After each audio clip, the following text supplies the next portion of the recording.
जय श्री कृष्ण। राधे राधे मित्रों, आपका हमारे चैनल पर एक बार फिर से स्वागत है, जहां आप सुन रहे हैं श्रीमद् भगवद गीता की एक शानदार श्रृंखला जिसका नाम है भगवद गीता की सीख। मित्रों, आज के वीडियो में हम जानेंगे कि श्रीमद् भगवद गीता के 11वें अध्याय से क्या सीखा जा सकता है, और वो भी बहुत ही सरल शब्दों में। मित्रों, प्रभु कहते हैं, तू करता वही है जो तू चाहता है, मगर होता वही है जो मैं चाहता हूं। इसलिए तू वही कर जो मैं चाहता हूं, फिर वही होगा जो तू चाहता है। मित्रों, श्रीमद् भगवद गीता के 10वें अध्याय में हमने जाना कि क्या भगवान का कोई रूप होता है, भगवान कहां कहां और किस किस रूप में रहते हैं, क्या मनुष्य के लिए भगवान को पूरा जान पाना संभव भी है। मित्रों, श्रीमद् भगवद गीता के 11वें अध्याय में हम जानेंगे कि भगवान का विश्व रूप, विराट स्वरूप कैसा दिखता है।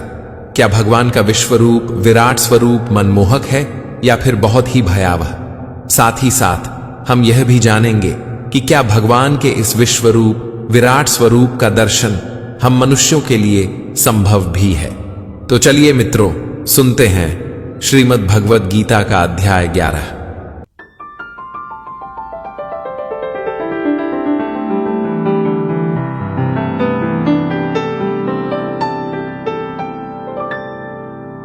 श्रीमद् भगवद गीता अध्याय 11, विश्वरूप दर्शन योग। अर्जुन द्वारा विश्वरूप के दर्शन के लिए श्री भगवान से प्रार्थना। अर्जुन श्री कृष्ण से कहते हैं कि हे श्री कृष्ण, आपने मुझ पर एक विशेष कृपा की है। आपने मुझे परम गोपनीय आध्यात्मिक विषय ज्ञान दिया है। वेदों और उपनिषदों का पूरा ज्ञान निचोड़कर उसका राज्य अपने मुझे बताया। इसलिए हे प्रभु, मेरा सारा अज्ञान और मोह नष्ट हो गया है। हे कमल नयन, मैंने आपसे समस्त सृष्टि की उत्पत्ति तथा प्रलय और आपकी अविनाशी महिमा का भी वर्णन विस्तार से सुना है। हे परमेश्वर, आपके द्वारा वर्णित जैसा आपका वास्तविक रूप है, मैं वैसा ही देख रहा हूं। किंतु हे पुरुषोत्तम, मैं आपके ऐश्वर्य युक्त रूप का प्रत्यक्ष दर्शन करना चाहता हूं। हे प्रभु, यदि आप उचित मानते हैं कि मैं आपके उस रूप को देखने में समर्थ हूं, तो हे योगेश्वर, आप कृपा करके मुझे अपने उस अविनाशी विश्व रूप में दर्शन दीजिए। श्री भगवान ने कहा, हे पार्थ, अब तू मेरे सैकड़ों, हजारों, अनेक प्रकार के अलौकिक रूपों को और अनेक प्रकार के रंगों वाली आकृतियों को भी देख। हे भरत श्रेष्ठ अर्जुन, तू मुझ में अदिति के 12 पुत्रों को, 8 वसुओं को, 11 रुद्रों को, दोनों अश्विनी कुमारों को, 49 मरुतगणों को देख, और इसके पहले कभी किसी के द्वारा न देखे हुए उन अनेकों आश्चर्यजनक रूपों को भी देख। हे अर्जुन, तू मेरे इस शरीर में एक स्थान में चर अचर सृष्टि सहित संपूर्ण ब्रह्मांड को देख, और अन्य कुछ भी तू देखना चाहता है तो उन्हें भी देख। किंतु हे अर्जुन, तू अपनी इन आंखों की दृष्टि से मेरे इस रूप को देखने में निश्चित रूप से समर्थ नहीं है। इसलिए मैं तुझे अलौकिक दृष्टि देता हूं, जिससे तू मेरी इस ईश्वरीय योग शक्ति को देख सकेगा। मित्रों, ये सारा आंखों देखा हाल संजय धृतराष्ट्र को सुना रहे हैं। संजय को भी दिव्य दृष्टि प्राप्त हुई थी, ताकि वो कुरुक्षेत्र में हो रहे युद्ध का वर्णन दे सके। संजय धृतराष्ट्र से कहते हैं कि हे राजन, इस प्रकार कहकर परम शक्तिशाली योगी भगवान श्री कृष्ण ने अर्जुन को अपना परम ऐश्वर्य युक्त अलौकिक विश्व रूप दिखलाया। संजय कहते हैं, इस विश्व रूप में अनेकों मुंह, अनेकों आंखें, अनेकों आश्चर्यजनक दिव्य आभूषणों से युक्त, अनेकों दिव्य शस्त्रों को उठाए हुए, दिव्य मालाएं, वस्त्र को धारण किए हुए, दिव्य गंध का अनुलेपन किए हुए, सभी प्रकार के आश्चर्यपूर्ण प्रकाश से युक्त, असीम और सभी दिशाओं में मुख किए हुए सर्वव्यापी परमेश्वर को अर्जुन ने देखा। संजय धृतराष्ट्र को बताते हैं कि जैसे ही श्री कृष्ण का विराट रूप सामने आया, तो ऐसा हुआ कि जैसे कि आकाश में 1000 सूर्य एक साथ उदय हो गए हों। मित्रों, 1000 सूर्य जब एक साथ उदय हो तो सोचिए कितना प्रकाश होगा। इतना ही प्रकाश उस समय अर्जुन के सामने था। संजय कहते हैं कि पांडुपुत्र अर्जुन ने उस समय अनेक प्रकार से अलग अलग संपूर्ण ब्रह्मांड के सभी देवताओं को भगवान श्री कृष्ण के उस शरीर में एक स्थान में स्थित देखा। तब आश्चर्यचकित, हर्ष से रोमांचित अर्जुन ने भगवान को सिर झुकाकर प्रणाम करके और हाथ जोड़कर प्रार्थना करते हुए बोला। अर्जुन ने कहा, हे भगवान श्री कृष्ण, मैं आपके शरीर में समस्त देवताओं को तथा अनेकों विशेष प्राणियों को एक साथ देख रहा हूं और कमल के आसन पर स्थित ब्रह्मा जी को, शिव जी को, समस्त ऋषियों को और दिव्य सर्पों को भी देख रहा हूं। हे विश्वेश्वर, मैं आपके शरीर में अनेकों हाथ, पेट, मुख और आंखें तथा चारों ओर से असंख्य रूपों को देख रहा हूं। हे विश्वरूप, न तो मैं आपका अंत, न मध्य और न आदि को ही देख पा रहा हूं। मैं आपको चारों ओर से मुकुट पहने हुए, गदा धारण किए हुए और चक्र सहित अपार तेज से प्रकाशित देख रहा हूं और आपके रूप को सभी ओर से अग्नि के समान जलता हुआ, सूर्य के समान चकाचौंध करने वाले प्रकाश को कठिनता से देख पा रहा हूं। हे भगवन, आप ही जानने योग्य पर ब्रह्म परमात्मा हैं। आप ही इस जगत के परम आधार हैं। आप ही अविनाशी सनातन धर्म के पालक हैं और मेरी समझ से आप ही अविनाशी सनातन पुरुष हैं। आप अनादि हैं, अनंत हैं और मध्य रहित हैं। आपकी महिमा अनंत है। आपकी असंख्य भुजाएं हैं। चंद्र और सूर्य आपकी आंखें हैं। मैं आपके मुख से जलती हुई अग्नि के निकलने वाले तेज के कारण इस संसार को तपते हुए देख रहा हूं। हे महापुरुष, संपूर्ण आकाश से लेकर पृथ्वी तक के बीच केवल आप ही अकेले सभी दिशाओं में व्याप्त हैं और आपके इस भयंकर आश्चर्यजनक रूप को देखकर तीनों लोक भयभीत हो रहे हैं।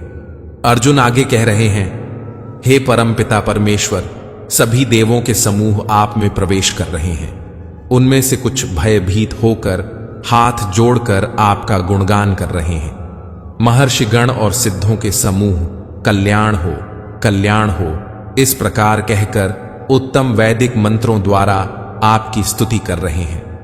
मित्रों, कालांतर में शिव 11 रुद्रों के रूप में प्रकट हुए थे और इनका काम था देवताओं की रक्षा करना। इसी तरह से आदित्य और वसु भी देवता थे। अर्जुन जो श्री कृष्ण का विराट रूप देख रहा है, अर्जुन भगवान से कहते हैं कि हे प्रभु, ये 11 रुद्र, 12 आदित्य तथा 8 वसु और इनके अलावा सभी साध्यगण, संपूर्ण विश्व के देवता, दोनों अश्विनी कुमार तथा समस्त मरुतगण और पितरों का समूह, इतना ही नहीं बल्कि सभी गंधर्व, सभी यक्ष, समस्त राक्षस और सिद्धों के समूह, वह सभी आश्चर्यचकित होकर आपको देख रहे हैं। हे महाबाहु, आपके अनेकों मुख, आंखें, अनेकों हाथ, जंघा, पैरों, अनेकों पेट और अनेक दांतों के कारण विराट रूप को देखकर सभी लोग व्याकुल हो रहे हैं और उन्हीं की तरह मैं भी व्याकुल हो रहा हूं।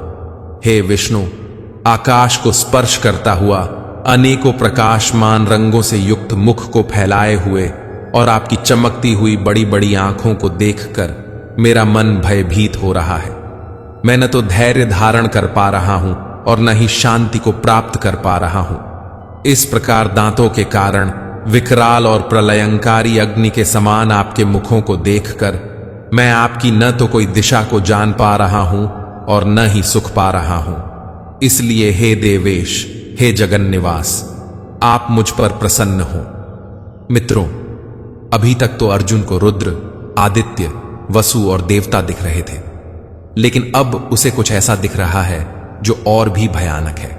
अर्जुन कहते हैं, धृतराष्ट्र के सभी पुत्र अपने समस्त सहायक वीर राजाओं सहित तथा पितामह भीष्म, द्रोणाचार्य, सूतपुत्र कर्ण और हमारे पक्ष के भी प्रधान योद्धा आपके भयानक दांतों वाले विकराल मुख में तेजी से प्रवेश कर रहे हैं और उनमें से कुछ तो दांतों के दोनों शिरों के बीच में फंसकर चूर्ण होते हुए दिखाई दे रहे हैं। जिस प्रकार नदियों की अनेकों जलधाराएं बड़े वेग से समुद्र की ओर दौड़ती हुई प्रवेश करती हैं, उसी प्रकार मनुष्य लोक के सभी वीर योद्धा भी आपके आग उगलते हुए मुखों में प्रवेश कर रहे हैं। जिस प्रकार पतंगे अपने विनाश के लिए जलती हुई अग्नि में बड़ी तेजी से प्रवेश करते हैं, उसी प्रकार यह सभी लोग भी अपने विनाश के लिए बहुत तेजी से आपके मुखों में प्रवेश कर रहे हैं। हे विश्वव्यापी भगवान, आप उन समस्त लोगों को जलते हुए, सभी मुखों द्वारा निगलते हुए सभी ओर से चाट रहे हैं और आपके भयंकर तेज प्रकाश की किरणें संपूर्ण ब्रह्मांड को आच्छादित करके झुलसा रही हैं। हे सभी देवताओं में श्रेष्ठ, कृपा करके आप मुझे बतलाइए कि आप इतने भयानक रूप वाले कौन हैं। मैं आपको नमस्कार करता हूं, आप मुझ पर प्रसन्न हो। आप ही निश्चित रूप से आदि भगवान हैं। मैं आपको विशेष रूप से जानना चाहता हूं, क्योंकि मैं आपके स्वभाव को नहीं जानता हूं। मित्रों, अब भगवान श्री कृष्ण अपने प्रभाव का वर्णन करेंगे। श्री भगवान ने कहा, मैं इस संपूर्ण संसार का नष्ट करने वाला महाकाल हूं। इस समय इन समस्त प्राणियों का नाश करने के लिए लगा हुआ हूं। यहां स्थित सभी विपक्षी पक्ष के योद्धा तेरे युद्ध न करने पर भी भविष्य में नहीं रहेंगे। हे सव्यसाची, इसलिए तू यश को प्राप्त करने के लिए युद्ध करने के लिए खड़ा हो और शत्रुओं को जीतकर सुख संपन्न राज्य का भोग कर। यह सभी पहले ही मेरे ही द्वारा मारे जा चुके हैं। तू तो युद्ध में केवल निमित्त बनेगा। द्रोण, भीष्म, जयद्रथ, कर्ण और भी अन्य अनेक मेरे द्वारा मारे हुए इन महान योद्धाओं से तू बिना किसी भय से विचलित हुए युद्ध कर। इस युद्ध में तू ही निश्चित रूप से शत्रुओं को जीतेगा। संजय धृतराष्ट्र से कहते हैं कि भगवान के इन वचनों को सुनकर अर्जुन ने हाथ जोड़कर बारंबार नमस्कार किया और फिर अत्यंत भय से कांपता हुआ प्रणाम करके अवरुद्ध स्वर से भगवान श्री कृष्ण से बोला। अर्जुन ने कहा, हे अंतर्यामी प्रभु, यह उचित ही है कि आपके नाम के कीर्तन से संपूर्ण संसार अत्यंत हर्षित होकर आपके प्रति अनुरक्त हो रहा है तथा आसुरी स्वभाव के प्राणी आपके भय के कारण इधर उधर भाग रहे हैं और सभी सिद्ध पुरुष आपको नमस्कार कर रहे हैं। हे महात्मा, यह सभी श्रेष्ठ जन आपको नमस्कार क्यों न करें, क्योंकि आप ही ब्रह्मा को भी उत्पन्न करने वाले हैं। हे अनंत, हे देवादिदेव, हे जगत के आश्रय, आप अविनाशी, समस्त कारणों के मूल कारण और आप ही परम तत्व हैं। आप आदि देव सनातन पुरुष हैं। आप इस संसार के परम आश्रय हैं। आप जानने योग्य हैं तथा आप ही जानने वाले हैं। आप ही परम धाम हैं और आपके ही द्वारा यह संसार अनंत रूपों में व्याप्त है। आप वायु, यम, अग्नि, वरुण, चंद्रमा तथा सभी प्राणियों के पिता ब्रह्म भी हैं और आप ही ब्रह्मा के पिता भी हैं। आपको बारंबार नमस्कार, आपको हजारों बार नमस्कार हो, फिर भी आपको बार बार नमस्कार करता हूं। हे असीम शक्तिमान, मैं आपको आगे से, पीछे से और सभी ओर से भी नमस्कार करता हूं, क्योंकि आप ही सब कुछ हैं। आप अनंत पराक्रम के स्वामी हैं। आप ही से समस्त संसार व्याप्त है। इसलिए हे प्रभु, आप ही सब कुछ हैं। मित्रों, अब अर्जुन को याद आ रहा है कि वो कैसे कृष्ण को अपना मित्र मान उनके साथ अटखेली किया करता था। वो कहता है कि उनके इस प्रभाव को वो नहीं जानता था। इसमें उसकी कोई गलती नहीं है कि उसने कृष्ण को हे कृष्ण, हे यादव, हे सखा कहा। अर्जुन कहता है कि ये सब उसने बिना सोचे समझे हठपूर्वक कहा है।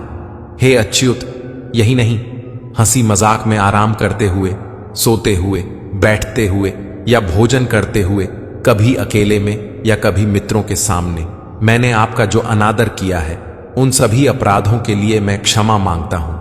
हे भगवान, वो सब मूर्खतावश या प्रेमवश कहे गए थे। कृपया मुझे क्षमा करें प्रभु। हे प्रभु, आप इस छल और अचल जगत के पिता और आप ही इस जगत में पूज्यनीय आध्यात्मिक गुरु हैं। हे अचिंत्य शक्ति वाले प्रभु, तीनों लोकों में अन्य न तो कोई आपके समान हो सकता है और न ही कोई आपसे बढ़कर हो सकता है। इसलिए मैं समस्त जीवों के पूज्यनीय भगवान के चरणों में गिरकर साष्टांग प्रणाम करके आपकी कृपा के लिए प्रार्थना करता हूं। हे मेरे प्रभु, जिस प्रकार पिता अपने पुत्र के अपराधों को, मित्र अपने मित्र के अपराधों को और प्रेमी अपनी प्रिया के अपराधों को सहन कर लेता है, उसी प्रकार आप मेरे अपराधों को सहन करने की कृपा करें। पहले कभी न देखे गए आपके इस रूप को देखकर मैं हर्षित हो रहा हूं और साथ ही मेरा मन भय के कारण विचलित भी हो रहा है। इसलिए हे देवताओं के स्वामी, हे जगत के आश्रय, आप मुझ पर प्रसन्न होकर अपने पुरुषोत्तम चतुर्भुज विष्णु रूप को मुझे दिखलाइए। हे हजारों भुजाओं वाले विराट स्वरूप भगवान, मैं आपके मुकुट धारण किए हुए और हाथों में शंख, चक्र, गदा और पद्म लिए रूप का दर्शन करना चाहता हूं। कृपा करके आप चतुर्भुज रूप में प्रकट हों। श्री भगवान ने कहा, हे अर्जुन, मैंने प्रसन्न होकर अपनी अंतरंगा शक्ति के प्रभाव से तुझे अपना दिव्य विश्व रूप दिखाया है। मेरे इस तेजोमय अनंत विश्व रूप को तेरे अतिरिक्त अन्य किसी के द्वारा पहले कभी नहीं देखा गया है। हे कुरुश्रेष्ठ, मेरे इस विश्व रूप को मनुष्य लोक में न तो यज्ञों के द्वारा, न वेदों के अध्ययन द्वारा, न दान के द्वारा, न पुण्य कर्मों के द्वारा और न कठिन तपस्या द्वारा ही देखा जाना संभव है। मेरे इस विश्व रूप को तेरे अतिरिक्त अन्य किसी के द्वारा पहले कभी नहीं देखा गया है।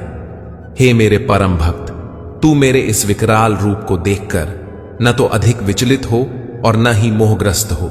अब तू फिर से सभी चिंताओं से मुक्त होकर प्रसन्न चित्त से मेरे इस चतुर्भुज रूप को देख।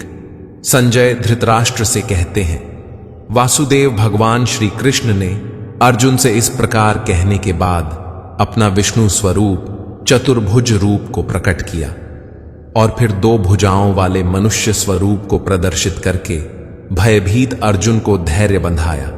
अर्जुन ने कहा, हे जनार्दन, आपके इस अत्यंत सुंदर मनुष्य रूप को देखकर अब मैं स्थिर चित्त हो गया हूं और अपनी स्वाभाविक स्थिति को प्राप्त हो गया हूं। श्री भगवान ने कहा, मेरा जो चतुर्भुज रूप तुमने देखा है उसे देख पाना अत्यंत दुर्लभ है।